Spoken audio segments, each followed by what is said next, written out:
Study IQ IAS, आपका selection हमारा mission. YOLO, you only live once.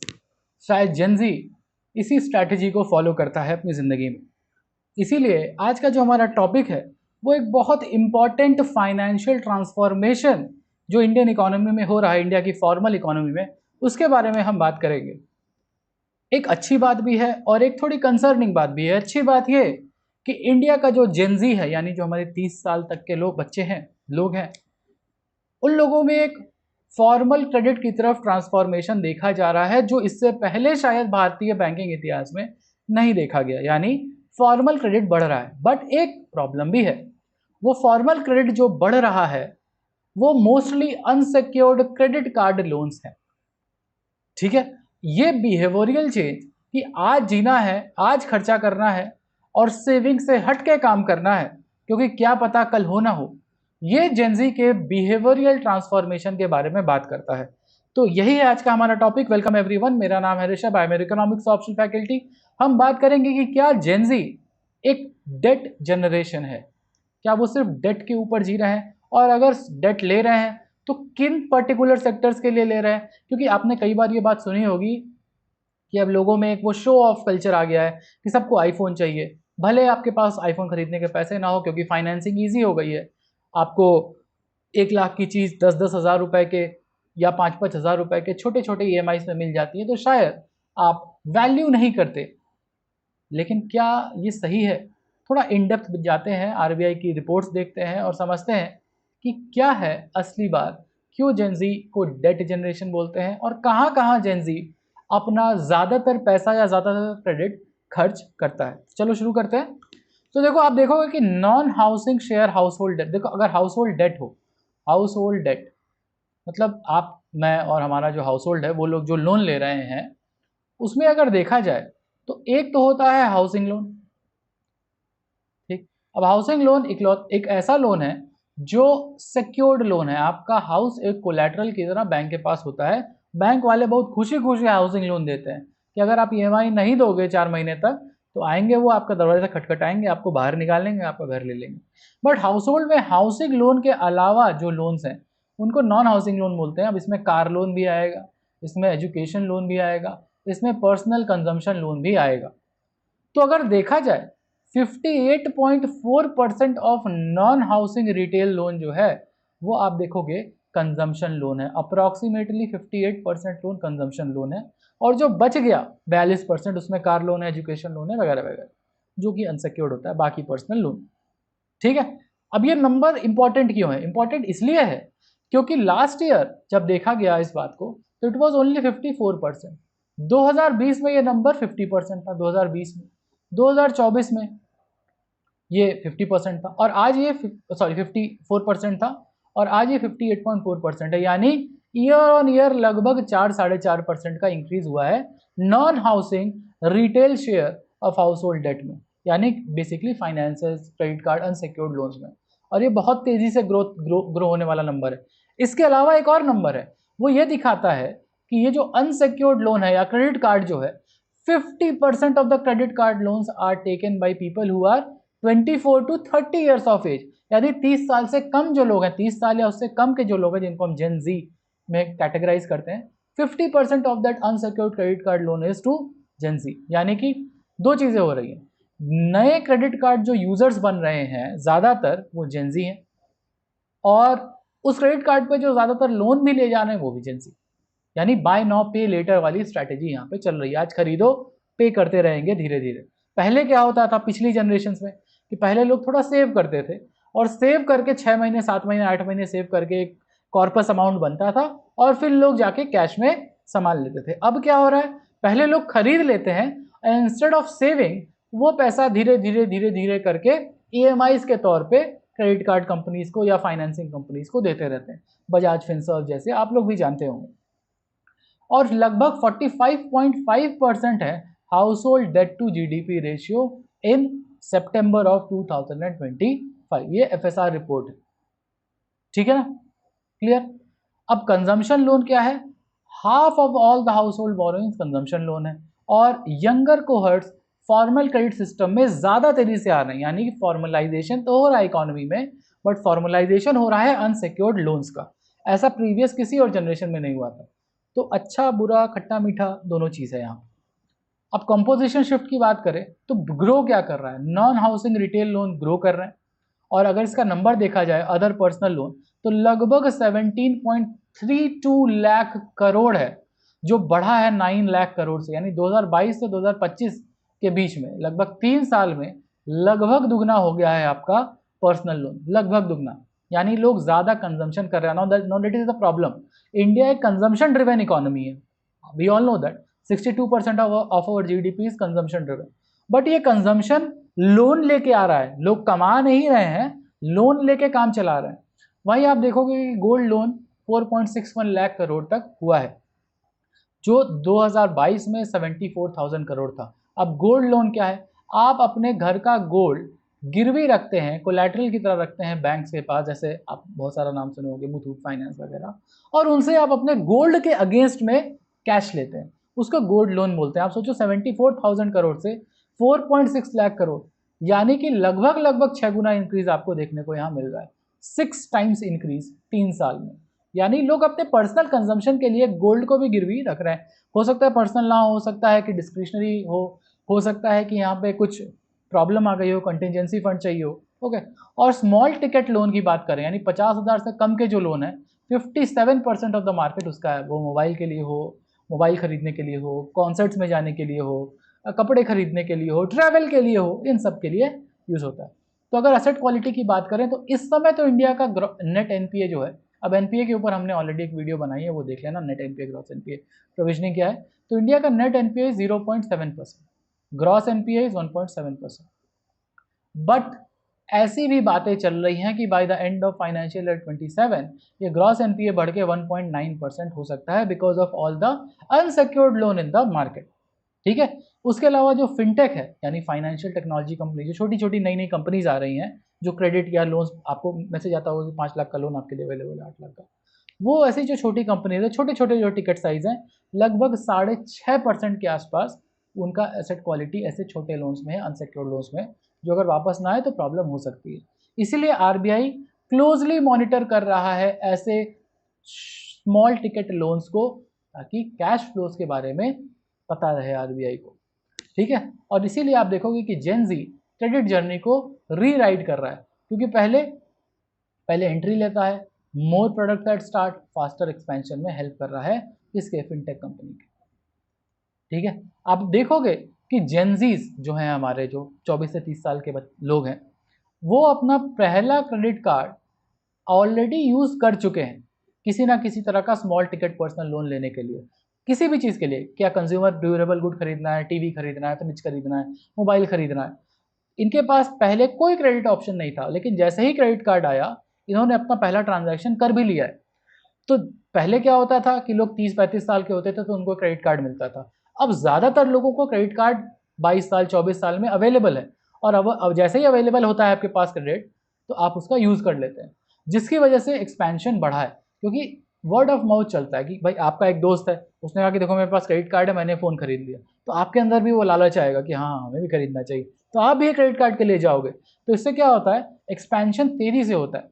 तो around 70% of the Gen Z first time card holder तुरंत दूसरा एक card बना लेते हैं कि भाई 50,000 का कोई चीज़ खरीदे, उनको मज़ा आ गया, अब क्या है, एक और क्रेडिट कार्ड बनवाया जाए, उस पर लोन लेके काम खरीदा जाए।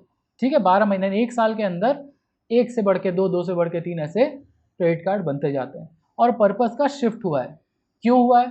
क्योंकि पहले लोन जो लोग लेते थे, पर्सनल लोन जनरली अपने शादी वादी के लिए लेते थे, पर्सनल यूसेज के लिए लेते थे, अब वो डिस्क्रिशनरी की तरफ जा चुका है, जैसे ट्रैवल के लिए, ठीक है, अपने एक्सपीरियंसेस को इवॉल्व करने के लिए, लाइफस्टाइल के लिए, कॉन्सर्ट्स में जाने के लिए, इन सब के लिए ज़्यादातर लोन्स लिए जाते हैं। 25% से ज़्यादा लोन है वो ट्रैवल लोन्स थे इस बार, अगर देखा जाए तो फर्स्ट हाफ ऑफ 2025 में 25% लोग घूमने के लिए लिए, कुछ खरीदने के लिए भी नहीं, और ऐसे लोन्स लगातार बढ़ते जा रहे हैं।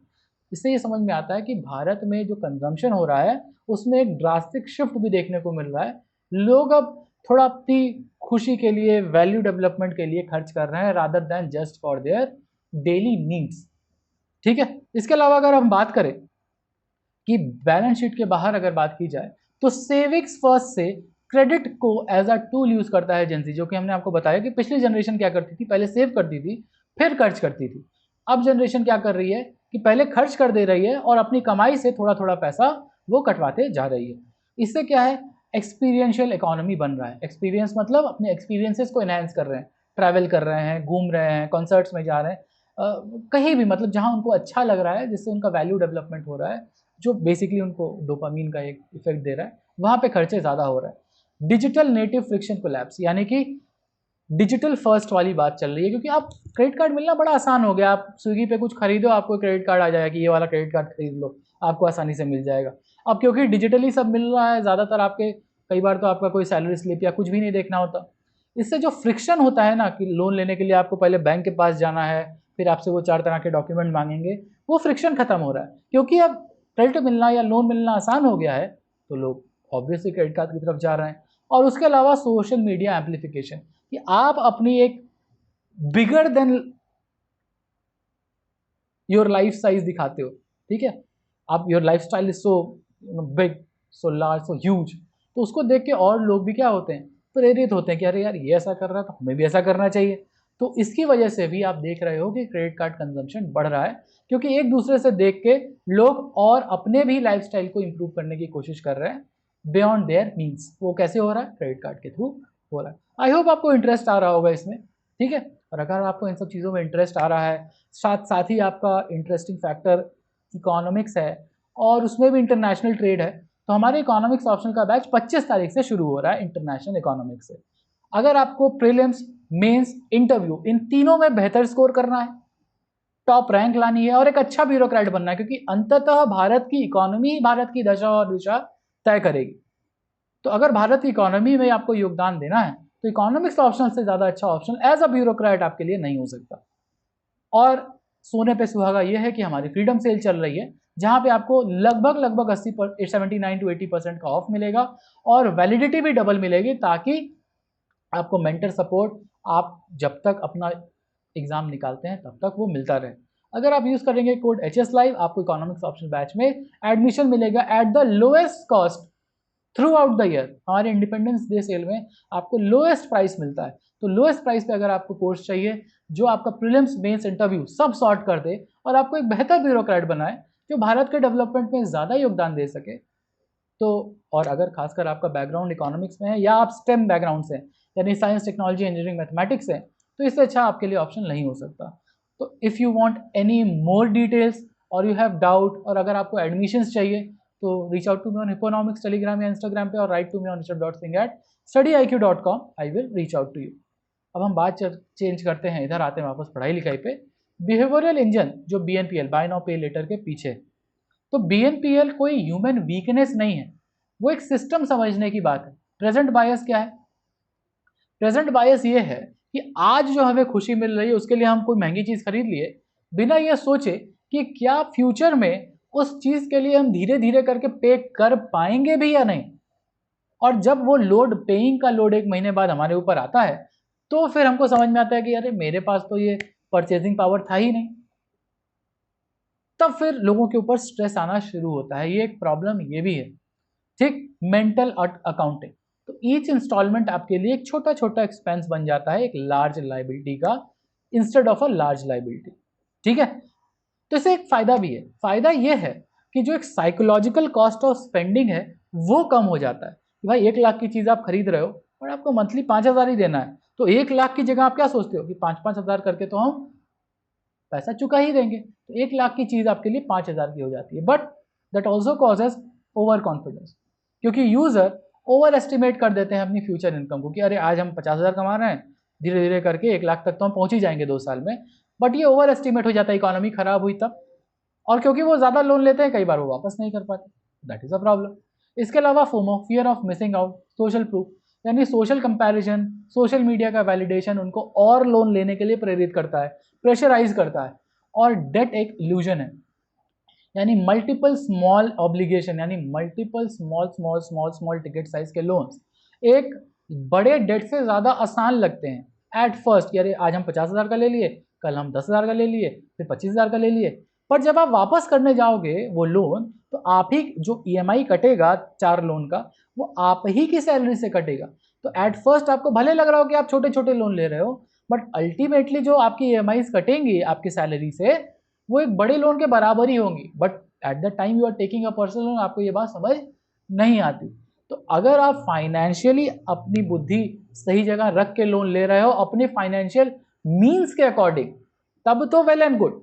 बट अगर आप अंधाधुंध छोटे मोटे जहां से भी आपको लोन मिलते जा रहे हैं आप लेते जा रहे हो without the means of repaying it, then that will be a problem in the future for you my friend. आपका क्रेडिट स्कोर तक खराब हो जाएगा, आगे चल के आपको जेन्युइन लोन्स नहीं मिलेंगे। ठीक है, तो प्रेजेंट बाय और पेन ऑफ रीपेइंग के बारे में यही बात है। तो लोग क्या करते हैं, ओवर एस्टिमेट करते हैं इमीडिएट रिवॉर्ड्स को रिलेटिव टू फ्यूचर। आज हम आईफोन खरीद लिए, ज़्यादा मजा आएगा, धीरे धीरे 5-5 हज़ार करके वापस तो कर ही देंगे। तो रिवॉर्ड तो तुरंत मिल गया, लेकिन उसके पीछे जो बर्डन है आपको वो समझ में नहीं आता।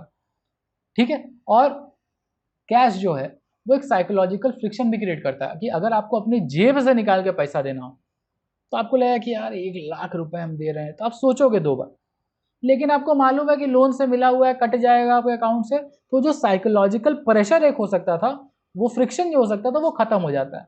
और इसकी वजह से लोग अंधाधुंध कई बार लोन ले लेते हैं अपने रीपेमेंट, जो आपके पास रीपेमेंट कैपेबिलिटीज है उसके बियॉन्ड भी। और इसकी वजह से कई बार उन लोन्स का एनपीए होने का संभावना बढ़ जाता है। प्लस वो आप लोग रील्स भी देखते होंगे कि जो रिकवरी एजेंट्स होते हैं वो घर आके बदतमीजी करते हैं, ये सब भी हो सकता है। ठीक है, तो 3 पावरफुल मैकेनिज्म्स हैं जो आपको हो सकता है अगर आप इन चीज़ों का ध्यान दें तो आपको फ्यूचर में वो हेल्प करे। जैसे मेंटल अकाउंटिंग, 4,000 रुपये 4 लोगों के बीच में अगर आप 4,000 रुपये 4 इंस्टॉलमेंट में अगर आप उसको अब 4,000 छोटा टर्म लग रहा होगा आपको कि 1 लाख का अगर आपका आईफोन है मान लो, उसको आपने 5-5 हज़ार के, ठीक है, 5-5 हज़ार के 24 मंथ ईएमआई में कन्वर्ट कर दिया। तो आपको दिख रहा है कि 5,000 रुपये ही तो देना है, बट क्या पता आपके पास कल जॉब हो या ना।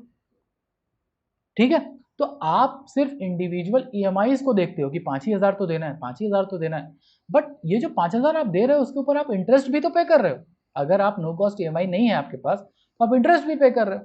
तो अगर आप वन टाइम पेमेंट करते तो इस चीज़ का कॉस्ट, इस आईफोन का कॉस्ट आपको कम पड़ता। तो टोटल लाइबिलिटी जो आपकी बनेगी 24 मंथ में अगर 5,000 रुपये आप दे रहे हो, तो एक्चुअली में आप बैंक को 1,20,000 रुपये वापस कर रहे हो 1 लाख के आईफोन के लिए। और 2 साल के बाद जब आपका 1,20,000 पूरा होगा तब तक आपका आईफोन भी पुराना हो जाएगा, तो that will be a problem, उसकी वैल्यू गिर जाएगी। ठीक है, फोमो, फोमो मतलब फियर ऑफ मिसिंग आउट, कि भाई हमने सोशल मीडिया पे देखा कि वो वाला इन्फ्लुएंसर मालदीव जा रहा है, वो वाला इन्फ्लुएंसर किसी कॉन्सर्ट में जा रहा है, मुझे भी जाना है। आपको भी अपना लाइफस्टाइल बढ़ाना है, आपके मीन्स से बियॉन्ड बढ़ाना है, किंगफिशर बनना है आपको, तो that is a problem. And over confidence and income illusion. Income illusion क्या है कि मेरे पास मीन्स नहीं है बट मैं ओवर कॉन्फिडेंस में लोन लिया जा रहा हूँ कि आने वाले समय में किसी तरह वापस कर ही देंगे, कल किसने देखा, यू ओनली लिव वंस, कल किसने देखा वाली फिलॉसफी पे। और इसकी वजह से क्या होता है, हायर कन्वर्जन और स्पेंडिंग बढ़ती है। यानी इंडिया का कंजम्पशन बेस्ड इकोनॉमी है, तो जीडीपी में एक उछाल दिखाई देता है।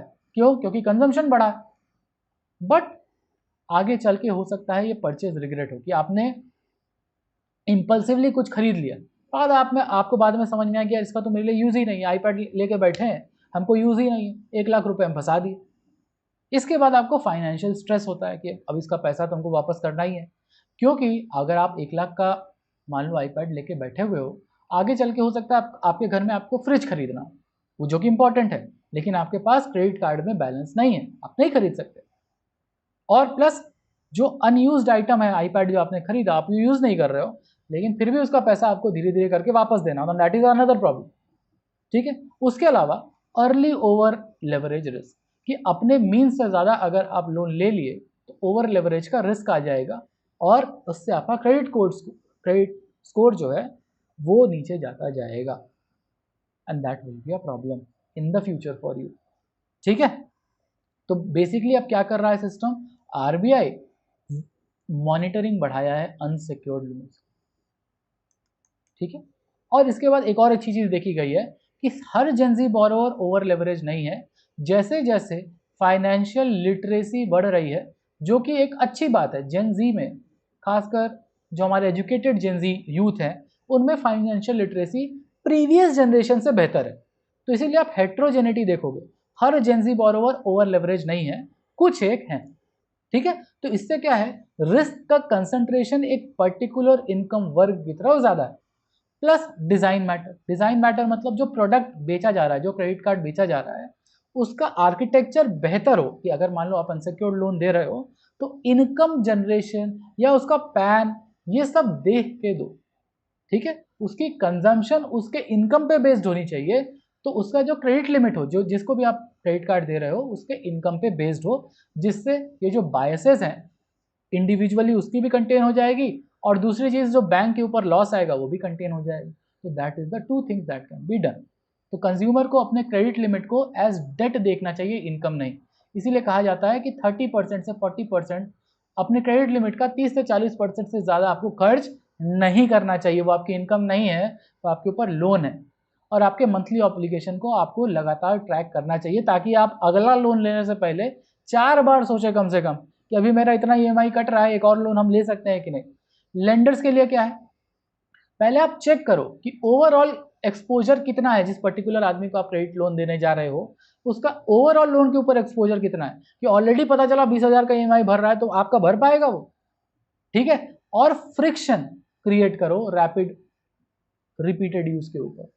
बट क्यों बैंक ऐसा करेंगे, क्योंकि बैंक अगर फ्रिक्शन क्रिएट करेंगे तो उनका बिजनेस इफेक्ट होगा, ठीक है। और पॉलिसी की अगर बात करें तो RBI जनरली ऐसे पेपर्स लेके आता है, मॉनिटरिंग बढ़ाता है, सर्विलेंस बढ़ाता है हाउस होल्ड डेट के ऊपर, और प्रायोरिटाइज करता है financial capability of the actual first time buyers, ताकि उनको हद से ज़्यादा क्रेडिट लिमिट ना मिले। तो these are the implication for the 3 audience. तो ओवरऑल आज जो हम बात किए हैं उसका समराइज ये है कि जेनजी रेकलेस नहीं है, सारे जेनजी रेकलेस नहीं, ऐसा नहीं कि अंधाधुंध लोन लिए जा रहे हैं, नहीं। अपने एक्सपीरियंस को बेहतर करने के लिए वो क्रेडिट लेते हैं, वो लोन लेते हैं, एडवांसेस लेते हैं, बट वो उनके इनकम सोर्सेज का एक छोटा सा हिस्सा होता है। कुछ एक लोगों को अगर छोड़ दिया जाए, कुछ एक %, 2%, 5% को छोड़ दिया जाए, तो बाकी सारे जो जेनजी हैं वो ज़्यादा एजुकेटेड हैं, फाइनेंशियली लिटरेट हैं प्रीवियस जनरेशन से। इसीलिए even after an increment in the unsecured loan market of India, हमारा जो NPA है उसके बढ़ने की संभावना बहुत ही कम है अगर हम कंपेयर करें with the rise in unsecured loan. अगर अनसिक्योर्ड लोन 5% से बढ़ा है तो ग्रॉस NPA बढ़ने का चांस सिर्फ 0.2% का है, which is a fair assessment कि हमारा जेनजी जो पैसे लेता है, यूज करता है, तो वो वापस भी करता है, बशर्ते ये जो फाइनेंशियल लिटरेसी है या ये जो मॉनिटरिंग सिस्टम है वो आगे भी बना रहे, ताकि वो जो रेकलेस स्पेंडिंग वाला चक्कर है उसमें हम ना फंसे, नहीं तो GNPA बढ़ सकता है। तो I hope you have like the lecture. अगर आपको लेक्चर पसंद आया है तो you can join economics optional, be a better bureaucrat, have a better rank to be a better bureaucrat. आपका प्रीलिम सॉर्ट हो जाएगा।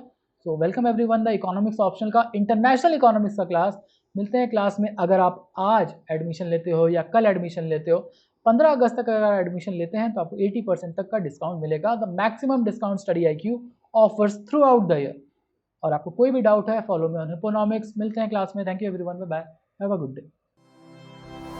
स्टडी IQ IAS, आपका सिलेक्शन हमारा मिशन।